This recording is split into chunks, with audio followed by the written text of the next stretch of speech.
Hey, how's it going? I hope everyone is looking forward to this. Hey, welcome, Pippa. Um, yeah, so today is a good day. I'm really looking forward to this too.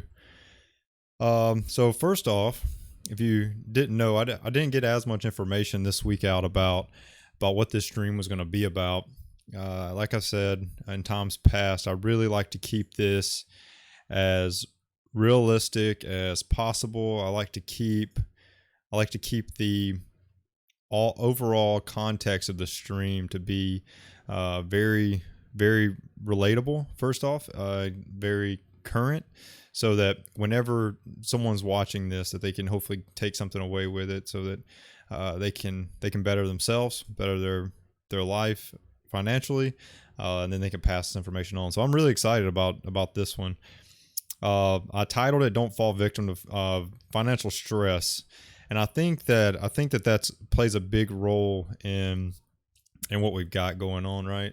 So we've got tons of uncertainty with the whole COVID thing.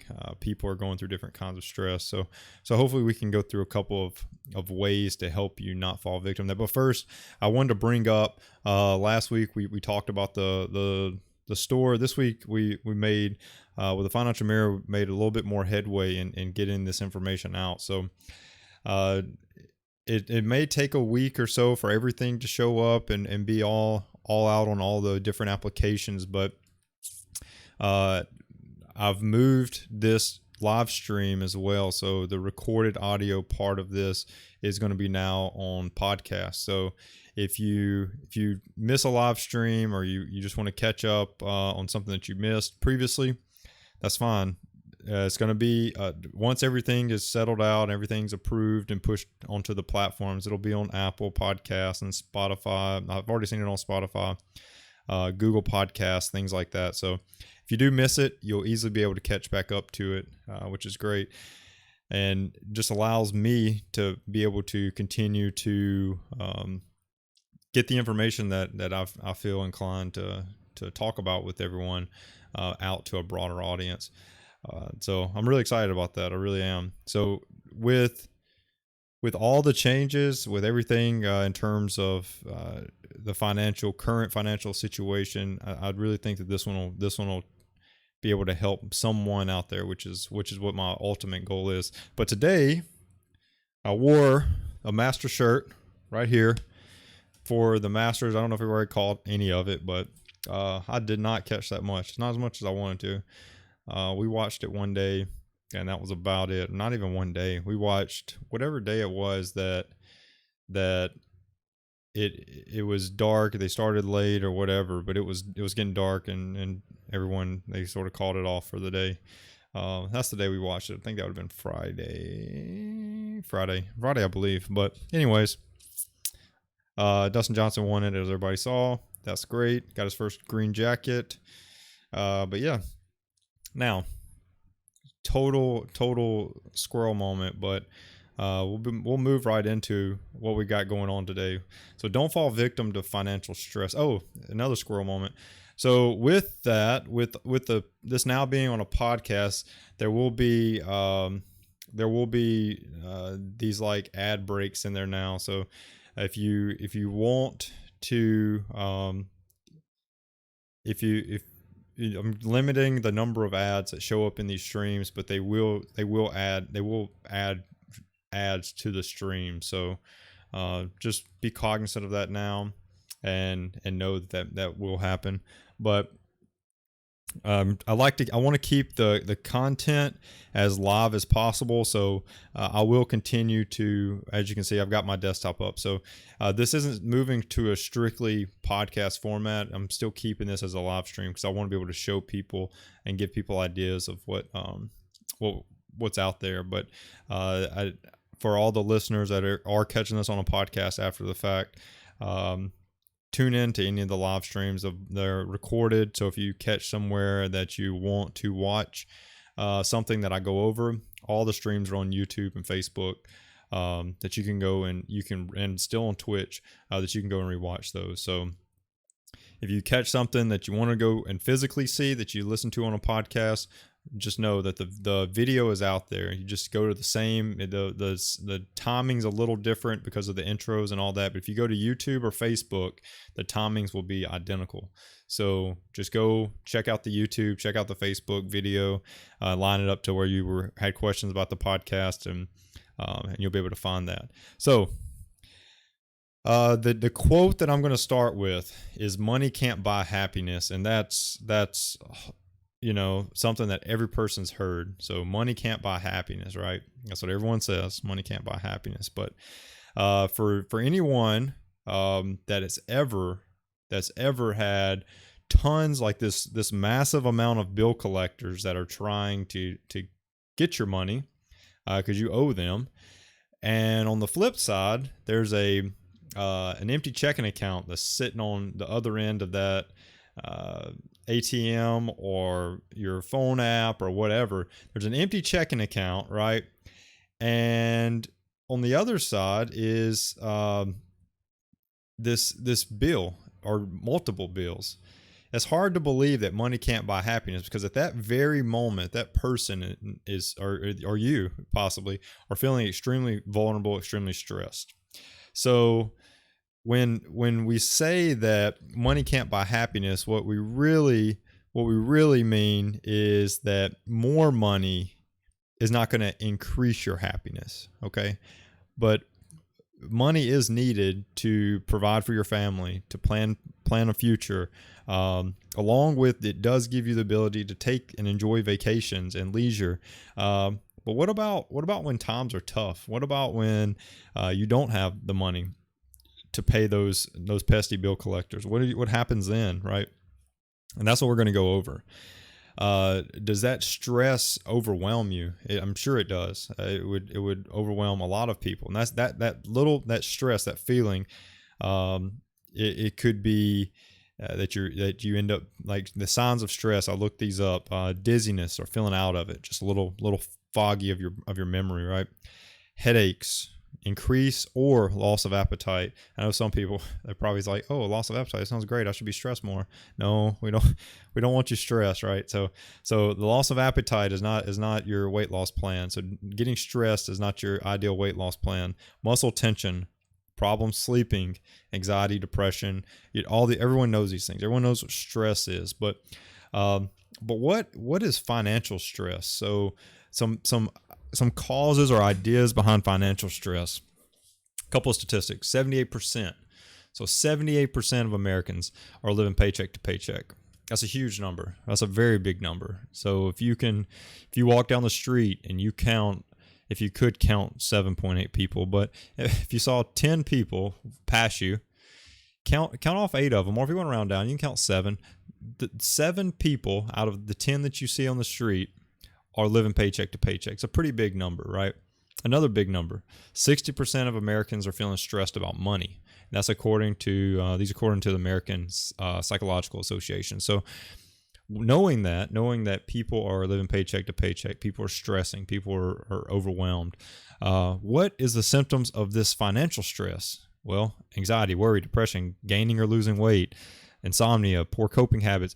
All of those things, they sound just like the regular stress. So these same issues that, from a psychological standpoint, that people are dealing with, whether that be a stress from a loss of a job or a stress from a loss of a family member, like that same stress that happens when something like that grieving or that upset, like that same like feeling of loneliness or helplessness, that same thing comes from a financial aspect. So when the financial part of it is creating this financial stress on you. And I found this, and it was with this help guide that is by a Dr. Robinson and Dr. Smith with Help Guide. They have this thing, and it's called the cycle of poor financial health and poor mental health. So a cycle, right? So in a circle, everything is just this cycle of whatever. But here's how it goes. It goes, you have financial problems, right? And those financial problems are going to impact your mental health. That's how it's your start. That's the start of your cycle. And then you're going to have this decline, that decline in your mental health that was caused by your financial problems is going to make it even harder for you to manage money. Well, with that is now now being more difficult to manage your money from the mental impact to your mental health that originally started by your financial problems is now worsening your financial problems and worsening your mental health problems. And it's just this ever-ending cycle of poor financial health leading to poor mental health to even poorer financial health to even poorer mental health. So it's just a vicious cycle that no one really wants to be in. Nobody chooses to be in it. So what I did for this stream, what I wanted to focus on was how you can take these high debt levels, right? So high debt levels, and how you can. I said high debt levels. Look at me, I'm stumbling already. So what I did was I took the top 7 things that people stress about when it comes to money, and high debt levels is number 7. Okay, so that's where that came from. So you know where I'm coming from. You're picking up what I'm putting down. What happens is I'm going to go through the 7 things of what causes people's financial stress. I'm going to address stress. I'm killing it. I'm going to address each financial stressor directly, and then at the end I'm going to wrap everything up, and I'm going to give you some takeaway items that you can actually implement today that'll help you. So first off, high debt levels. That's number 7. Okay, so I'm gonna count them all down. 7, 6, 5, 4, 3, 2, 1. Let's go. Control your access to debt. So high debt levels. How do we address this? We control our access to debt. So debt is everywhere. 80% of Americans. So it goes back to my other example. Look at 10 people, count 8 of them. 80% are caught up in debt of some kind. Controlling your debt shows 20% is only about what you know. So so your ability to know things. So what I go over here on the Financial Mirror, that only gives you 20% of what needs to change. The whole idea behind the Financial Mirror, it attacks the other 80%. And it's that mirror part of it. Look at yourself, how you behave and the choices you make control 80% of that, the reason why people go into debt. So, stay out of that. Control your choices. Don't fall into the trap of, I can't have X, Y, or Z without going into debt. I can't get a new car without going into debt. I can't buy a house without going into debt. Some of these things are what we've went over in the past are good investments. Car is not one, but we went over these things that I can't buy this or I can't do this without going into debt. You can. So once you figure out how, or once you figure out the best way to go about that, that's something that you should definitely look at. So don't fall in that trap. High debt levels, eliminating that lets you keep more of your money. So every time you're in debt, you're paying someone else. You're literally, you owe them. So no matter if you want to put this in a realistic current day sort of illustration, is that you pay Netflix to stream their content, right? You're paying someone to borrow their money. That's what debt is. That is exactly, in a nutshell, that's what this is. You're paying someone to have access to their money. That could be a bank, a lender, a credit card company, whatever. You're paying them a fee, i.e. interest rate, to access their capital. That's their money. You owe it back to them, plus a fee for borrowing it. So getting rid of that, controlling your access to debt, keeping more of your money is a end state of being, debt free, and it getting rid of this stressor allows you to stop that worry of having to pay someone else. So any thoughts or emotions of you being in debt can lead to this financial stress, right? It's not just affecting you either. That's the one thing I wanted to bring up, and I wanted to be a crucial point, is that your financial stress and the decision you make to go into debt, because that's your decision, right? You made the decision to go into debt. That's all of your decision. That decision, when it does create a financial stress or financial burden on you, it does affect someone else. And then that's in the sense of the relationships you have with them. So whether that be your friends, your family, your coworkers, whoever, and it could be a simple, like, if you ask them to borrow $20 and they say no, it puts this uneasy relationship with your friends, family, coworkers, whoever. Maybe a bad illustration, but ultimately what I want you to see is that relationship is much more valuable than whatever it is that you went into debt for. So eliminate that by not going into debt. That's key number one. Don't go into debt. 20% is about of controlling debt is about what you know. 80% is your behavior, your choices that you make. Okay. Number 6 that causes people financial stress is low savings rates. Okay. We talked about this, and investing isn't rocket science. And if you'll go back and you'll look at that, we talked about inflation. So currently inflation 1.37%. Average savings account return, I looked up the highest ones. 0.70 is the highest as of this recording on November the 15th. That was at 1:15 Hawaii Standard Time. It was 0.70%. That's the highest. That was Citibank, Live Oak Bank, Popular Direct. They were the only 3 that I saw that had that return or that saving. So ultimately, what I want you to know is you can't rely on a savings account to build wealth. Once again, go back and watch. Investing isn't rocket science if you want to look at wealth building strategies, but a savings account is not a wealth building strategy. Now look at a savings account serves its purpose, right?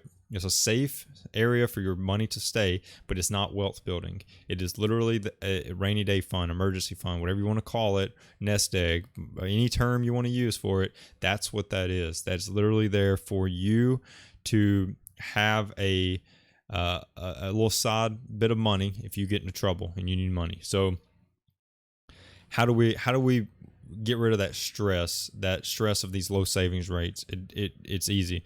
First, pay yourself. So important to remember, it's always heard that you don't have enough money to save. Everyone says that. I don't have enough money to save. But have you ever thought about in that same sense where you say, I don't have enough money to save, but you're going out and you're buying a cup of coffee every morning, or you're going and you're buying that new toy that you wanted, or that new and when I say toy, obviously it could be your kid's toy or adult toy. I mean, either one, but you couldn't afford to save, right? So it's a trade-off.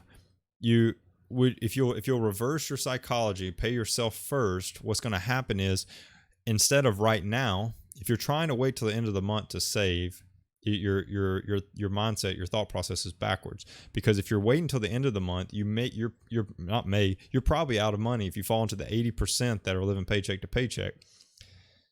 So pay yourself first, and then tell yourself, I can't afford the coffee, or I can't afford the dinner, or I can't afford the toy. I can't afford, let that be the thing you can't afford, not I can't afford to save. So adjust your mindset, adjust your mentality, and learn that you can afford to save, but that may mean that you can't afford something else down the road. So remember that. And then the final thing when it comes to low savings rates and how to get through that stressor is something's better than nothing. So people think that if you can't put $200 or $500 or $700 or $1,000 a month into a savings account, that it's not worth even saving anything, and that's not true. I'm going to bring up an example. I did the math. For anyone watching on the podcast or listening on the podcast, excuse me, I'll go through these verbally so that you can hear what this is. But if I do like a savings account calculator, so all I'm doing, I'm Googling savings account calculator, and we'll go to like NerdWallet's savings account calculator. So NerdWallet, you got one? There's one. All right, boom. So NerdWallet savings account calculator is the one that I'm using for this. But anyways, what I want to show you is that let's start at $0. So starting balance is $0. Monthly contributions, we're going to do $10. Okay. 5 years to grow. So 5 in years. Interest rate, we're going to do as if we opened one of those high yield savings accounts. That's in, what am I doing? Why is this? So for some reason, there we go. So 0.70 annual interest. What I want you to show you, so in balance, so saving $10 a month for 5 years, $10 a month for 5 years at a 0.70 annual interest rate is $610.80. We see it right here, right? So now what I want to show you, that's $10 a month. Like, I know something is better than nothing. That's all I'm trying to illustrate here. Something is better than nothing. So $10 a month for 5 years, $610.80. Please, if you can't save $10 a month, hopefully that means that you're getting out of debt, and that's great. And then when you're out of debt, you should be able to save way more than $10. But I'm being very, very basic, very realistic here. So at 5 years, your $10 a month has now become $610.80. So now what I want you to see is $610.80. After 5 years, we're going to double our contribution, and we're going to do it for 5 more years. Starting with the 610, we end up at $1,854.15.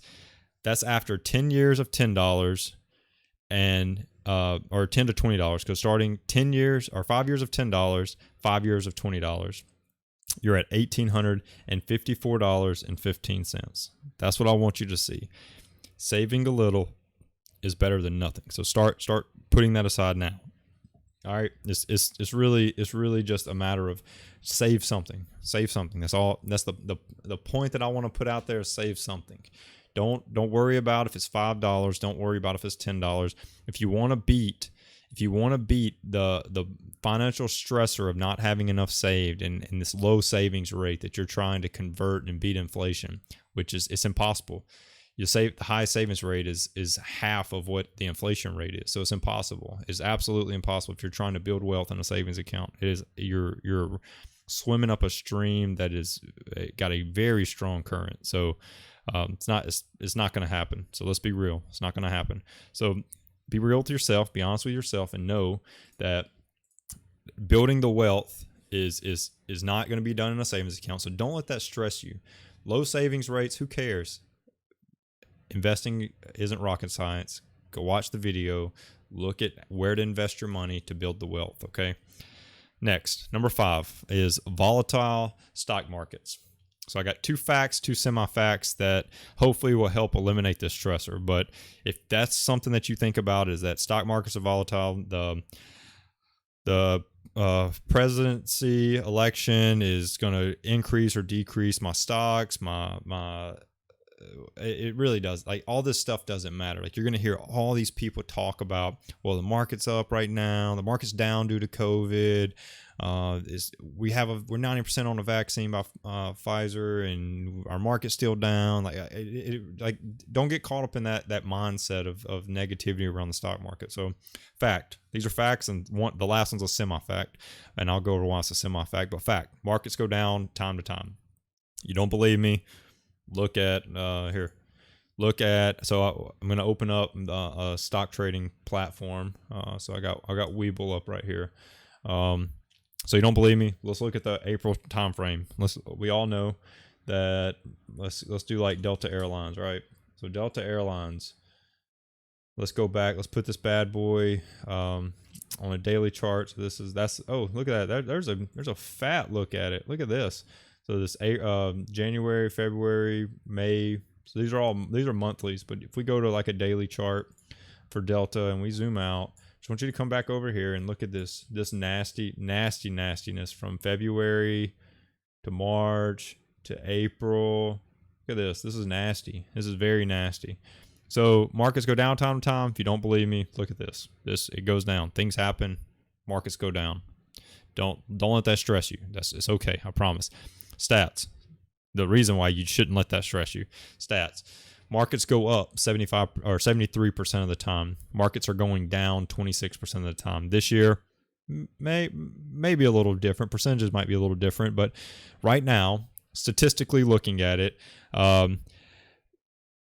markets are going up 73% of the time. Markets are going down 26% of the time. I like my odds. All right.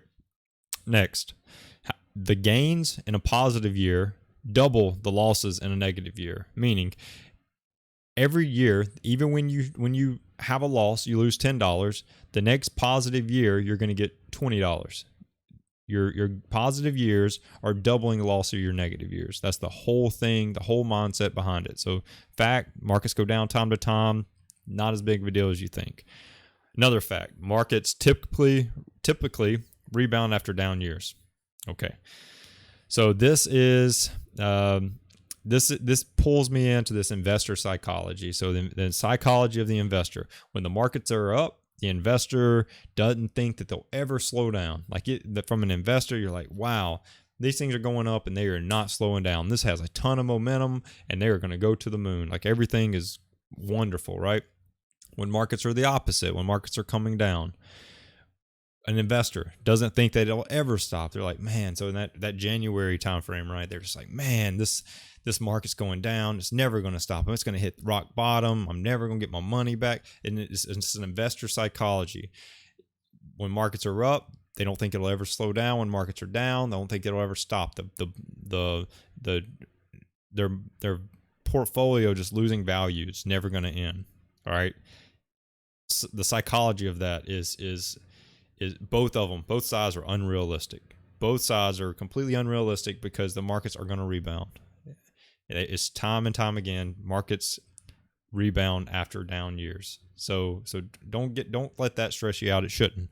Semi-fact, and I put semi-fact because if you heard me last week and on the investing one, I didn't want to talk much about stocks because I really think that you should educate yourself before jumping into stocks. This one isn't about stocks, so I'm not going to spend much time on that. But what I want you to know is market movement. This is a semi-fact because market movements can be semi-predictable in the short term and just a little bit more than semi-predictable in the long term.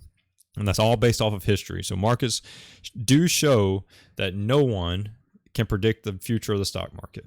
People can think they have the magic pill. People can think they know the magic formula, but no one is predicting it. Otherwise, everyone would go do it. Everyone would be millionaires, and we wouldn't be sitting here talking about this because you would have so much money you wouldn't know what to do with. But with that, nobody can do it, short or long term. But history does have a way of teaching us how to have confidence during certain times of the market. So, semi-fact in a sense that market movements can kind of be predictable to a sense, but not guaranteed. So you can't really predict them because prediction to me is that you can literally see what's going to happen. Like you can correctly understand what's going to happen, and that's false. You can't. You can have a great idea. You can have everything in your favor, and it could still go the opposite way, but you had a ton of things in your favor. So that's great. That's great from the aspect of knowing that you have the ability to decide that or see that, but you've got to understand that the markets are going to be volatile. They're going to move around. They're going to shift, right? But you can't let that get you stressed. So far, what we've gone over is high debt levels. Controlling access to debt, keeping more of your money, eliminates that stress. Low savings rates, not putting your money into a savings account to build wealth, but building wealth in the proper ways is and paying yourself first. It gets rid of that stress. Volatile stock markets go up, markets come down, rebound after down years, returning. How much they're returning is double. The positive years are double what the losses were in the negative years.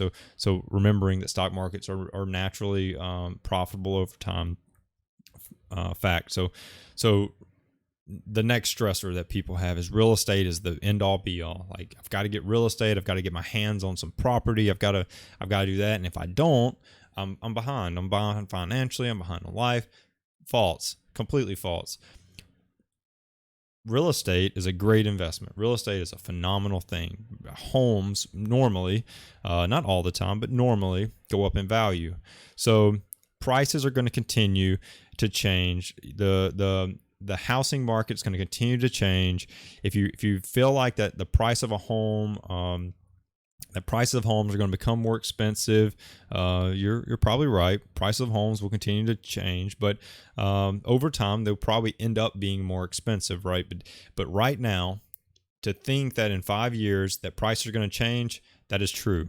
both good and bad. They're going to go up, they're going to come down. It's going to happen through basic economics of supply and demand. As more homes are sold, as the demand goes up, more homes get sold. That decreases the demand and increases the supply, and then it's a back and forth wishy-washy way, right? So understanding that is the key to keeping that from stressing you. That can't stress you. That can't show up to say that that's going to be the stressor that's going to happen on you. So the other one, fear of interest rates on homes. Interest rates are going to change. You can't predict them. Interest rates right now are great. So this whole post-COVID thing or in COVID thing or whatever you want to call it, whatever part of COVID you think we're in, it's interest rates are changing. You can't predict them. Don't try to predict them. They're going to change. Things are going to happen. It's going to affect the interest rates. But the end all be all for real estate, and that you're in a better or worse financial situation if you own or rent property or whatever, is not the thing that is going to, like, those things may stress you out. But I think reading through this one, because once again, all I have is titles. I looked up the 7 most stressful financial stresses that people go through, and real estate was being one. What I see is that real estate is a stressor when you're buying a home, and you make it a financial stressor by trying to think about things you can't control. They get you into a home that you can't afford. Now you're stuck paying for this house. You can't sell it because supply and demand is not on your side. There's not really demand for your home at the time. There's just an abundance of supply,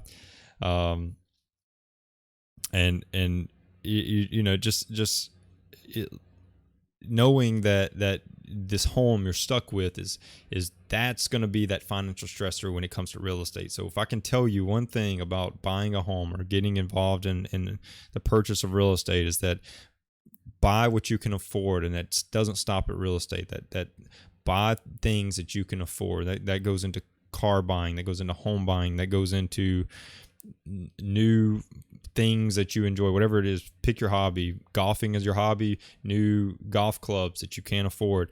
It doesn't stop at real estate, but real estate is probably that, not everyone's going out and making $300,000, $600,000 purchases, depending on where you live and the price of the homes in your area. So understand that's something that you can control, is when you get into buying a home, that you buy a home that you can afford first off, and then buying a home when you can afford it. So that's the takeaway on that.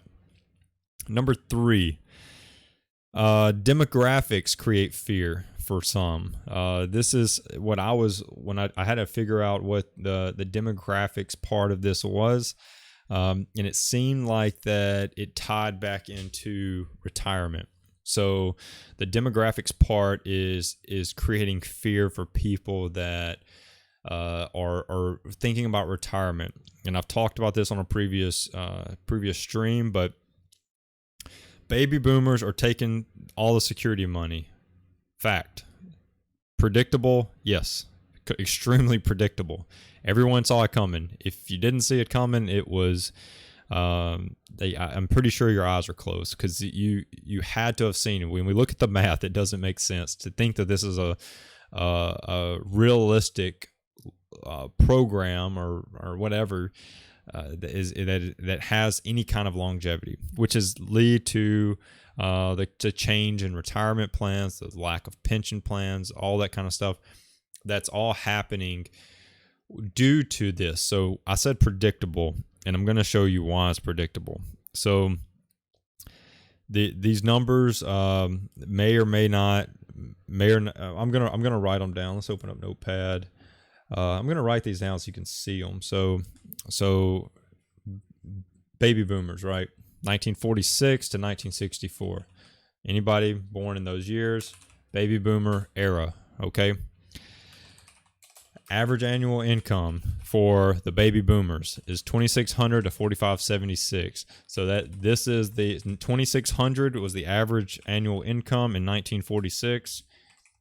$4,576, so $4,576 is the average baby boomer income on the back end, average family income during those time frames. Okay, 1960, I couldn't find any data on how much was Social Security back in that time frame. The only thing I could find is in 1960 they changed it to 3%.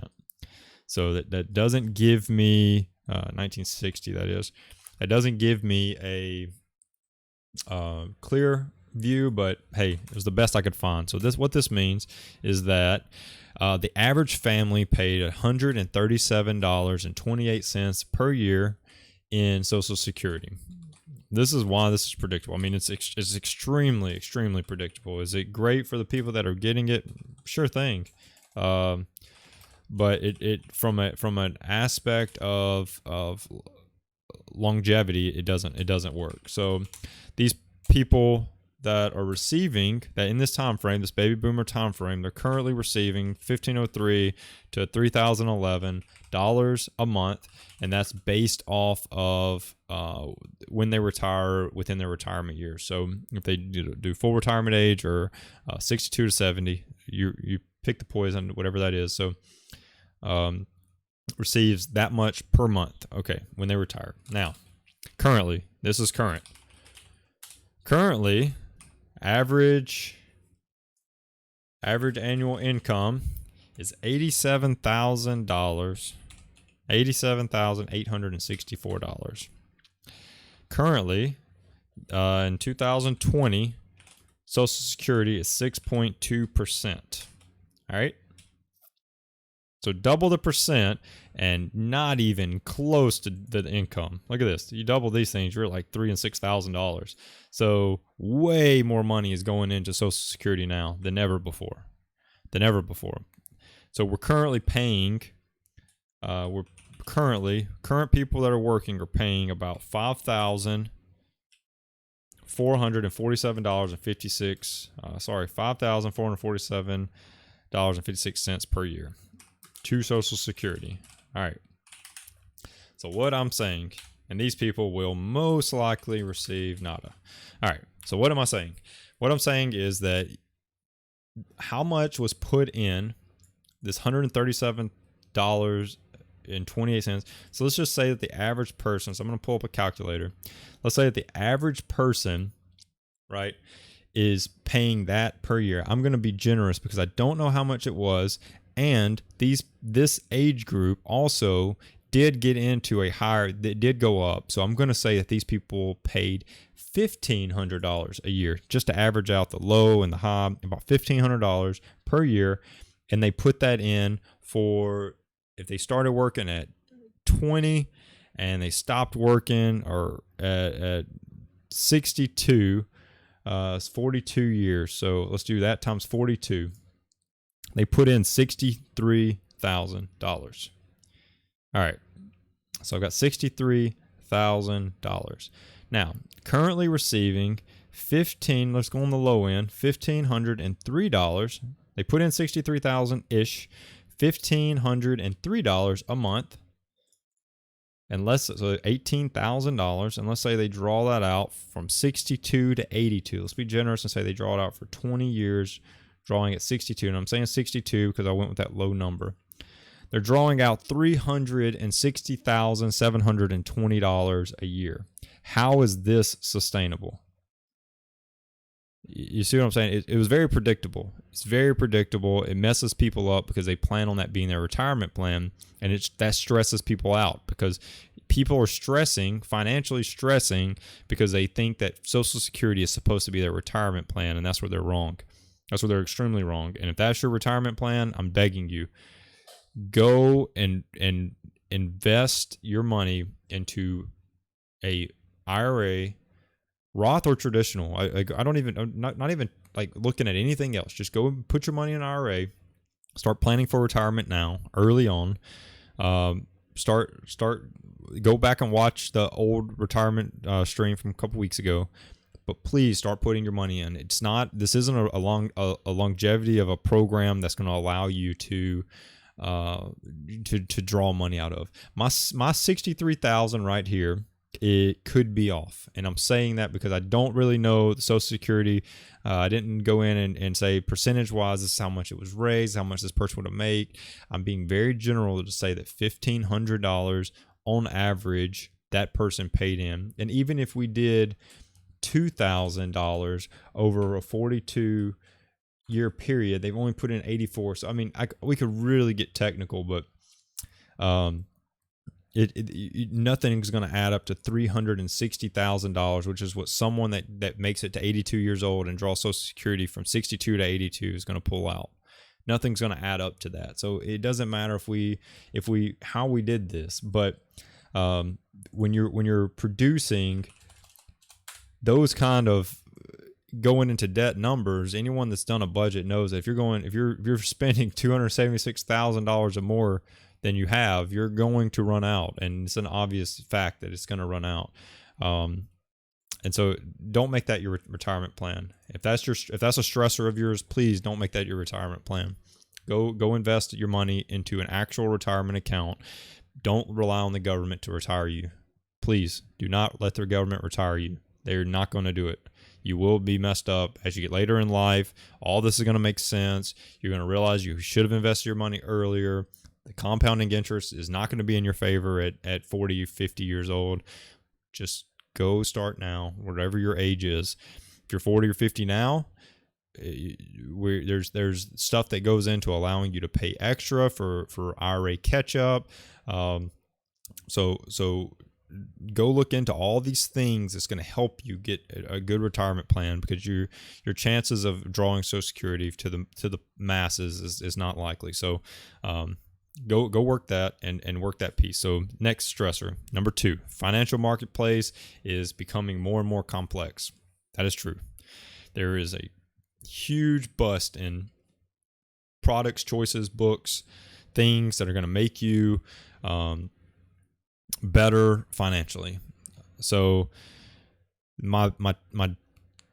the information that I want to tell you today, if that stresses you out, if that's one of your stressors, the thing I want to bring to you is do not confuse the financial marketplace. It's really not that confusing. Don't make it confusing. Don't get caught up in what everyone else is doing. We started off this whole entire stream saying 80% of America is in debt. Your chances of following good advice is only 20% if you keep up with the Joneses. So if you're keeping up with the person to your left and your right, there's an 80% chance they're in debt. There's a chance that both of them are in debt. So keep focus on simple things. You can go to YouTube, Google, Facebook, etc., and you can find information on multiple topics, but don't stop there. Do research on individual simple topics, like budgeting is simple. Mutual fund investment is simple. Planning for retirement is simple. Don't make it complex. It's really not. Everyone has an opinion. Everyone has a quick fix. Everyone has the get rich quick. Everyone has, I can fix your credit. Call me. I can consolidate your debt and fix your whole life. I can put all your pieces back together. I can help you file bankruptcy and you come out crystal clean. Like, everyone has something that they can provide you. But if that complex market is overwhelming you and making you stressed, just remember that while these things are not lies per se, they could be overcomplicating your life. It's really not that hard. So stick to the strategies, correct your financial report card, get a good grade on it. First episode I ever did was financial report card, and it's minus the cracking of the audio because of the mic. Is the quality of the content is there. So go find out about your financial report card. Go find out what you can do differently, and know that everything's good. So with that, it's going to cut over to a quick ad break. We'll be right back.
All right. So, I really appreciate everyone that's watching today. I really do. So, like I said, all this is now getting streamed to podcast, multiple applications. So if you ever missed this, just please, you can go check it at any of the major podcast locations. But finally, the last piece.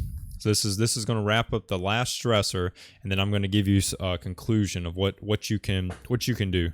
So there's no education on money. It's the last stressor, so people don't know what to do. I don't have a fix for this one. I really don't. The thing that I wanted to talk about is that this is a huge problem.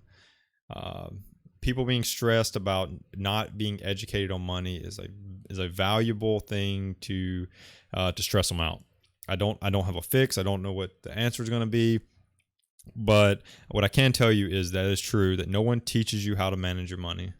No one teaches you how to build your wealth. No one teaches you how to play the stock market. No one manages your money for you. So how do you learn how to manage money in life? How do you learn? Most likely, I'm not going to say everyone, but most likely you learned how to manage your money from your parents. So look at your parents. And have fun with this. Go ask them where they learned to manage money, and they probably going to tell you they learned from their parents, right?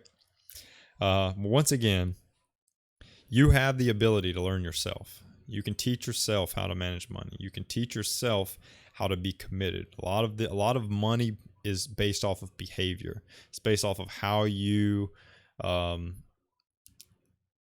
behave with money, the decisions and choices you make with money. That's what drives a lot of the where you end up financially. So educate yourself. Don't fall in the same rat race as everyone else. 80% of people are in debt. Don't fall into that rat race. That's first and foremost. And then I would say that you either love listening to me talk, or you're committed to changing by listening this far into this stream or podcast, or wherever you're enjoying this stream at. But hopefully both. Hopefully you spread the word through sharing the stream on podcast or inviting friends to come watch weekly. But you're here because you want to learn something about finances, and the biggest thing is for you to begin to educate yourself now. Things change. The faster you can get involved, the faster that you're just learning the changes versus trying to learn a whole market. So the financial marketplace, the financial landscape is ever evolving. It can look complex, but it's really not. It's very basic. Just get involved in your finances. And like I said, this is a great place to start. Everything I talk about, everything I go to is completely just facts. Like I just go off of facts. Nothing I'm telling you is an opinion that I have.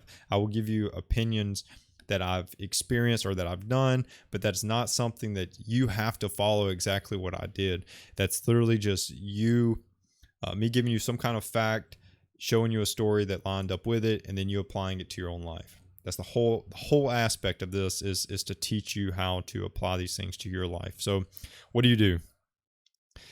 Biggest cause of stress is when your expenses exceed your income. So control this. You can control stress. Control your stress by controlling your expenses.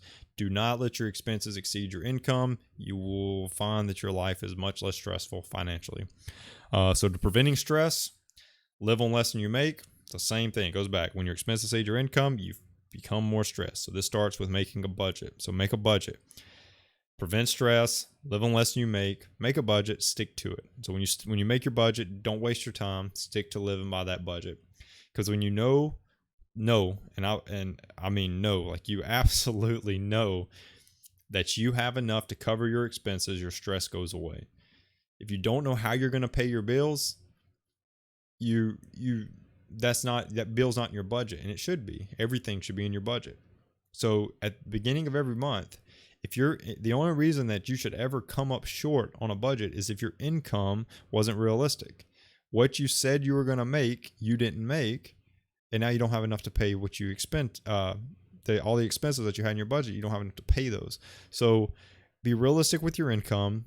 Be realistic with all of your expenses. Overestimate your expenses. Underestimate your income. Make a realistic plan and stick to it. And then another thing you can do: control your addictions to wants. Dave Ramsey calls it wantitis. So don't fall victim to wantitis. We all want stuff. We all want it. Some of us just decide that we're going to get it when we can afford it. I mean, it doesn't get much more simple than that. So we all want stuff. I want stuff. There's stuff out there that I would love to have. There's many of things that I want to go buy right this second, but I just wait until I can afford it and then I buy it. So we all want it.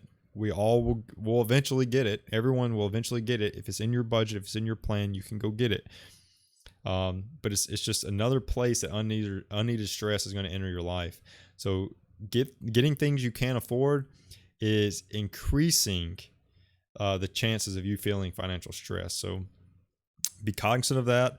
And then when it comes to that wantitis that Dave Ramsey, like what he calls it, I think it's great because it makes it seem like it's an actual, which I mean it is. We looked it up during one of the streams. It's an actual condition, but that wantitis, right? It's causing you financial stress. Find out what's causing that or triggering that. Is it social media? Are you logging into social media and you see everything everyone else has and you want it? Or is it stuff that you're seeing on the internet, that you're browsing sites that have things that you want? When you can't buy anything. My budget is completely set, it's completely full, there's no extra money to go around this month, yet you're still going to, I'll use mine for instance, electronics. I'm still going to Best Buy or Newegg or whatever.com and I'm still looking at items, but my budget's completely full. Like I don't have any more money, so why am I going to look at it? It's literally modern day window shopping. But the only difference is that there's no connection to when I walk in that store and I commit. But when I walk in, I'm committing that I'm going to buy something, or I'm going to look at something and I'm going to hold it and I'm going to see it. Now you just click a button and you buy it. It's at your door in a couple of days. So find out what's triggering that want, that addiction to want things, and then change that, overcome that, and life will be much better. Live within your means. So this goes back to the budget, but you've got to live a life that you can afford. Stop looking at everyone else's life and saying that's what you want. Goes back to that wantitis or that want, but instead work to be able to afford the life that you desire. So don't just work or don't just start trying to live that life of want. That everything that you wanted in life, you're going to get it because you have enough money to do it. Just because you have enough money to get it and buy it and do it doesn't mean that you can afford it. So don't set your retirement back. Don't set your life back just because of all these things that you want, that you think you can afford, but you really can't. So work that. So what I want to close with is just some final action items. And this is this is where we look at this week's challenge. So this week's challenge is to conduct a finance inventory. So what is it? You could probably Google. I've never Googled Googled finance inventory. Finance inventory. How does inventory financing work? Yeah, I don't really know what if there's a method to inventory finance or finance your inventory, conduct a finance. I don't know if it has an actual thing, but this is what I want to leave you with. So we're going to call it a finance inventory. So what I want you to do is I want you to first write down every source of income that you have. If you did the budgeting, if you're already budgeting weekly, you probably already know this, but I want you to write down every source of income you have. That's step 1. Step 2 is for this month. So from now until December 15th, or if you want to pick this up and do this starting December 1st, decide. But what I want you to do is for a month, I want you to write down and keep track of every single expense that you make. Now, I don't want you to forget about the little stuff. And I mean, like, if you had to pay 75 cents for parking, that should be written down. If you have to pay $2 for coffee, that has to be written down. If you had to give a coworker $1 for going away present for a coworker, I mean, like, everything. Like, I can't make this stuff up. Like, every single thing that you spend, every single dollar that goes out of your bank account, added on a credit card or whatever, needs to be tracked. So list every expense. Then I want you to write down every debt that you have. And I mean, this isn't just bill collectors. I want you to write down debts that you have to friends, family, coworkers, etc. that hasn't even bugged you about it yet. But you know you owe them. Write it down. Write down every source of income, every expense for the whole month, and every debt that you currently have. Now, what I want you to look at with this information is I want you to start to identify your spending patterns and triggers. Is it boredom? When you get bored, do you start buying? If you have a stressful day at work, do you start buying? If you have an early start to your day, do you start buying? I want you to find those things that trigger you, those things that make you spend money, and write those down. This is all part of this inventory. Next, I want you to look for the small changes that you can fix. A couple of these that may be applicable. I've done a couple myself recently. Subscriptions you don't use. Cut small things. Cut the small things that you can cut. So if you don't use a subscription anymore, cut it. Get rid of it. It's not needed. If you decide you want it again, go buy it again. Go sign up again. But if you haven't used it in 3 months, you probably don't need it. Go cancel it. You don't need it. Home gym workout instead of going to a gym with a gym membership, especially if you're not going. If you're not going to the gym, people buy gym memberships as their motivation to go to the gym. The problem is that people still don't go to the gym. So it's easier to work out from home in a sense that you can just work out whenever you want. So if me and my girlfriend have been working out from home. I haven't been to a gym since COVID started, and I mean it's been good. Like, I've really enjoyed it. I've enjoyed our runs together. I've enjoyed our workouts together. I've enjoyed all these things, and it hasn't changed me. Yeah, I'm not lifting weights as much, but I mean I'm in just as good of health, and it's not costing me anything. So cut the small things. Cut the things you can't or you don't need any longer. Eliminate your impulse spending. So times when you identify those spending patterns and triggers, cut those impulse spending times or transactions. Find out when you're impulse buying and get rid of it. Think about these things before you buy things. You should be budgeting for them anyways. And then the final thing is for this whole inventory. So I'm going to run through one more time. Write down every source of income. Keep track of every single expense. List every single debt. Identify your patterns and your triggers that make you spend. Look for any small changes that you can cut and eliminate your impulse buying. And then finally, please go easy on yourself. Don't make excuses. First off, don't make excuses for well, I just had to have that cup of coffee because I started work at 5 o'clock that day, and I just needed that cup of coffee. That's an excuse. That's an excuse. You could have easily got up and made your coffee earlier. You could have easily done without coffee that day. You could have easily, that would have affected my mood. You have no idea what I go through. My job's so stressful. These are excuses. These are excuses. Go easy on yourself, but don't make excuses for it. Find a way and cut the small changes. Does that mean you can never buy a cup of coffee using that example? No, you can still buy a cup of coffee, but make sure that's in your budget. Make sure that you're tracking that. That's an expense. If you're buying a cup of coffee every day, that's the things where we need to look at spending patterns, things that you're doing constantly, and find out where you can cut. Look at this inventory and look at the facts in front of you.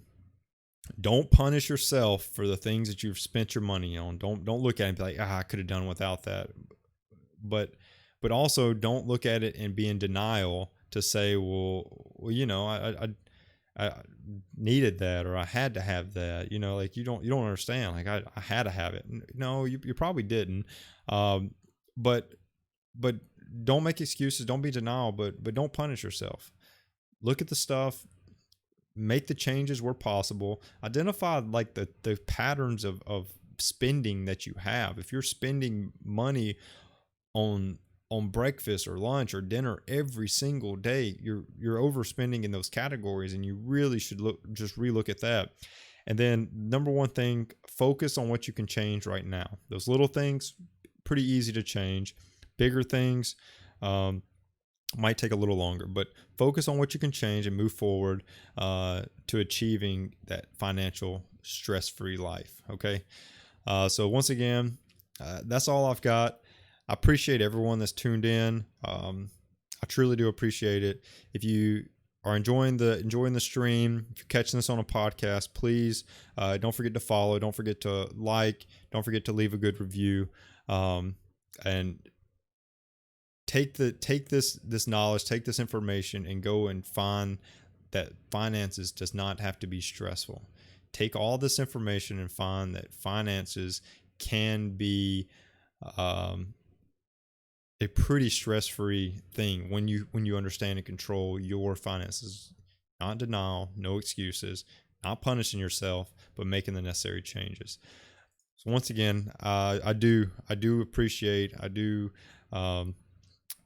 look forward to next week. Once again, this whole idea is that I don't have the stuff completely planned out. I have some ideas of things I want to talk about, but if you go to the bottom of my website, contact me. If you have ideas, please email those to me.